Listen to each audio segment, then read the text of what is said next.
কেউ নাই আশেপাশে। এবার কড়াইটা নিয়ে মাংস রান্না করে আমি খাবো। আমার কড়াইটা তো ফুটো হয়ে গেছে, মাংস রান্না করতে পারছি না। এবার কড়াই নিয়ে সুযোগে নিয়ে চলে যাই।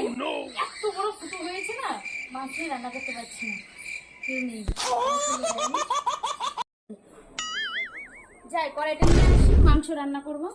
এই মা, আমার এখানে কড়াইটা ছিল, কে নিয়ে গেল আমার কড়াইটা? কোন লোক নিয়ে গেল আমার কড়াইটা? ধরতে পারলে আজকে হাত পাও ভেঙে দেবো। ও মাসি, কি করছো গো তুমি? রান্না করবো, কড়াইটা পাচ্ছি না, একটু এনে দে না।